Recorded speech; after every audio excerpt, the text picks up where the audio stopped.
चित्तौड़ के राणाओं की बदन में आग लगे रे, कहा छत्री वंश की छत्राणी होकर सिसोदिया वंश, और तूने एक चमार को गुरु बना लिया। तुमको ब्राह्मण गुरु नहीं मिल रहे थे। आज भी वो समस्या है।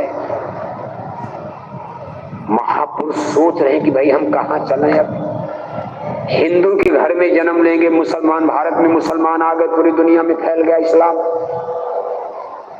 अब देखो चौथे युग में कबीर बनकर आ रहे हैं, सतयुग में सतपुरुष भगवान जोगजीत बनकर, त्रेता में मुनीन्द्र बनकर, द्वापर में करुणामय नाम से, लेकिन ये गुप्त रहे। इसमें काल का जोर चलेगा।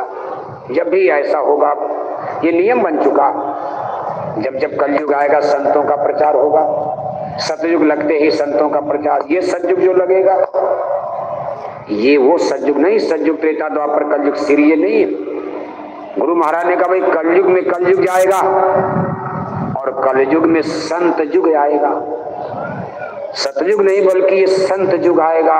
लोगों का भजन बनेगा, खेप खेप जीवात्माएं पा, लेकिन ये बड़ा ब्रीफ रहेगा, क्योंकि अभी काल देश को उजड़ना नहीं है, इसलिए बहुत थोड़ा समय दिया जा रहा। थोड़े देर के लिए सहस्र वर्ष लो सतयुग व्यापे, सुख की दशा फिरे, रे मन धीरज क्यों धरे। सतयुग का लाभ जीवों को मिलेगा, लेकिन तब तक फिर कलयुग आ जाएगा, कलयुग का लंबा पीरियड। उसके बाद फिर सतयुग त्रेता द्वापर कलयुग, ऐसे फिर काल मत चलने लगेगा। फिर रामावतार होगा, कृष्णावतार होगा, जब जब त्रेता लगेगा द्वापर लगेगा। ये सृष्टि का नियम सेट हो चुका। ये नहीं कि त्रेता नहीं आएगा, राम नहीं आएगा। जब जब त्रेता आएगा रामा अवतार होगा, जब जब द्वापर लगेगा कृष्णावतार होगा, उनके नाम भले बदल जाए, काल अवतार होंगे।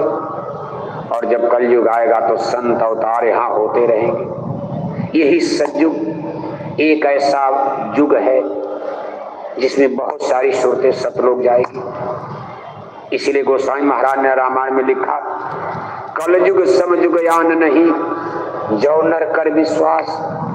कलयुग के समान खराब युग कोई नहीं, और कलयुग के समान कोई अच्छा युग भी नहीं, क्योंकि कलयुग आध्यात्मिक दृष्टि से वरदानी युग है।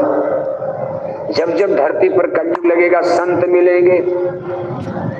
सतयुग त्रेता में तो रहेंगे लेकिन गुप्त रहेंगे, कोई खोज नहीं पाएगा, ऋषि मुनि मिल जाएंगे। तब तक कहीं वशिष्ठ मिलेंगे, कहीं वाल्मीकि मिलेंगे, कहीं दुर्वासा मिलेंगे, श्राप देकर भस्म कर देंगे। कहीं व्यास जी मिलेंगे, कहीं कोई मिलेगा, अत्रि मिलेंगे, चंद्रमा ऋषि मिलेंगे, ये मिलेंगे, ज्ञानी जोगी मिलेंगे, लेकिन संत त्रेता द्वापर में जल्दी नहीं मिलेंगे, लेकिन कलयुग में मिल जाएंगे। ये संतों का युग माना गया, लेकिन बखेड़ा कितना बड़ा है। आज दुनिया इतना धर्मों के खेमे में, और उसी समय देखो उनके उतरने की आवाज। अब हम उतरने वाले हैं। कहा महाराज आ जाइए मैदान में, हमने संसार को भ्रम में डाल दिया है, आप कहां अवतार लेने वाले। उन्होंने कहा हम बताएंगे नहीं कहां हम आ रहे हैं। कलयुग में देखो जब प्रकट होते हैं तो उनको कबीर माने महान होता, और कहां प्रकट हो रहे हैं। उस समय भारत में सिकंदर लोदी का राज चल रहा था, मुसलमान जम गए भारत में, मुसलमानों का राज भारत में भी आ चुका है। अब यहाँ उनको संत मत को जारी करना, काल दयाल काल मत छा दिया है, चारों तरफ काल मत प्रपंच, गंगा जमुना तीरथ मूरत कंकड़ पत्थर देवी देवता ये वो सब, सारी जीव जगत के जड़ में माया में भूले हुए। अब देखो लेकिन सतगुरु भगवान भी तो उस्ताद, गुरु अपने शिष्य को हर दाव नहीं बताता। व्यापक ब्रह्म रंजन तो उनके 16 सुतों में सबसे छोटे पुत्र हैं।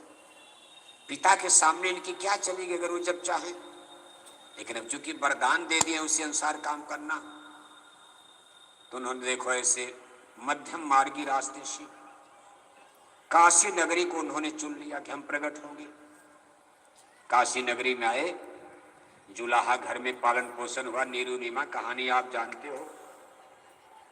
कुछ लोग कहते हैं भाई